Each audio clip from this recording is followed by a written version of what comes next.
All right. It's currently a Friday right now. It is Friday, August, I want to say 7th. Just got done with a workout Friday night, and I keep seeing online this concept of a generational run. I'm 22 years old. I'm going to be 23. I just started this new job. I graduated from college in May, and I'm starting this new job, but it's just like this cycle of I wake up, I go to work, I go work out, and the generational run, to give you, I'm bouncing all over the place. This is one cut. I have no notes, but it needs to be said to you specifically because I've been on a generational run before. I know what it feels like. I ran up my Instagram to 27,000, almost 28,000 followers. I was in college and I was just, at this Panera, right? I still remember this. There was a Panera right by my college dorm, and I would go there, and I didn't want to spend money on a meal, but I would always have the sip club. So I would just drink coffee after coffee, even like filling up just like skim milk in a freaking cup. And I would sit there and I would make like 3 to 4 reels, like high quality reels that took me an hour. I was on CapCut with my, I didn't have the MacBook. I had the Dell. It was slow, but I got it done. And that's how I eventually ripped on Instagram, and I popped off and I got my personal brand really started. Fast forward now, it's August and I'm starting this new job. I'm losing followers on Instagram. I'm not posting as much. And I've let some of that slide. I've let some of that momentum just kind of die down. And it came from a place of, first, it was fear. The more that you don't do something, the more fearful it is to start.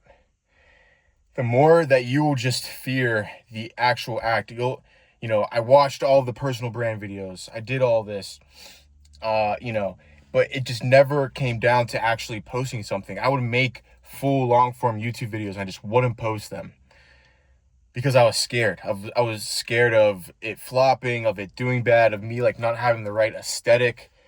All that stuff is so stupid. And so I realized in my mind, to have a generational run, you don't need the fancy workout plan. You don't need the Whole Foods. You don't need any of that optimization stuff. All you need is just shots on net.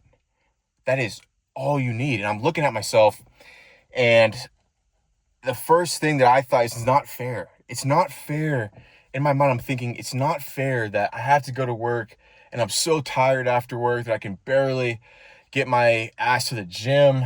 And it's not fair. Like all these freaking dudes online who don't know half as much as me, who haven't trained hard as me, they're like blowing up. They're making all this thing happen. They're starting apps, all of this stuff. And I got jealous. That's what it is, because you're fearful that there's not enough room for you.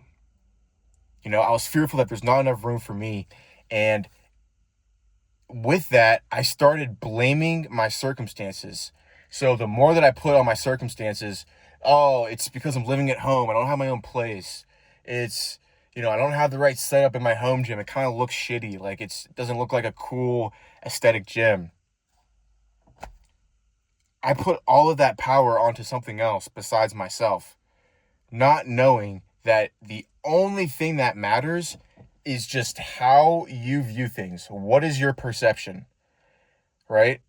If you were to take some kid in a third world country and you plopped him into my shoes, he would be on his knees thanking God for the opportunity that he had, that he has a car that he can drive, that he has gas in the tank, that he has food on the table. We live in such a world of luxury, that we are so blinded to what is in front of us. If you're struggling with a chronic injury, you are so blinded of all of the great things in your life that you can still do. If you have 2 legs, you can go for a walk. You can go and enjoy the sunrise in the morning. You can do all of these different things. And once you realize that you have the power, and you're operating not from a shallow position either. That was mistake number 2. Then it was the shallow, it was the likes, it was the notoriety, it was the clout.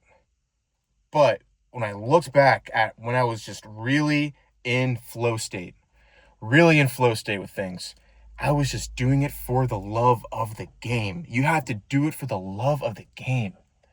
I was just going through life like, oh my, what can I do to help as many people as possible? What can I do to make sure that I am a good and better man than I was yesterday? Even when no one's looking, even though no one's going to see that, I put down the zins, that I didn't go out and I instead focused on my business and I trained hard for my upcoming amateur fight.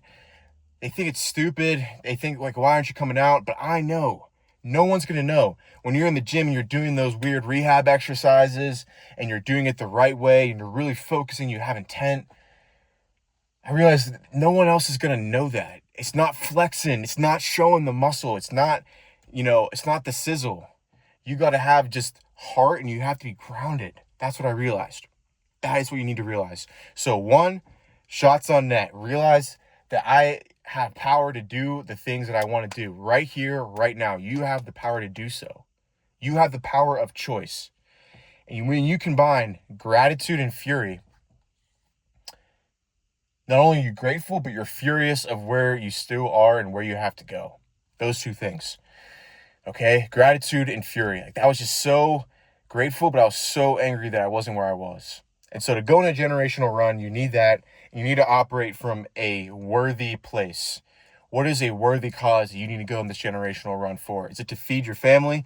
Is it to finally make it? Those are the things you have to ask yourself. See you guys in the next one, Brick by Brick, episode 1.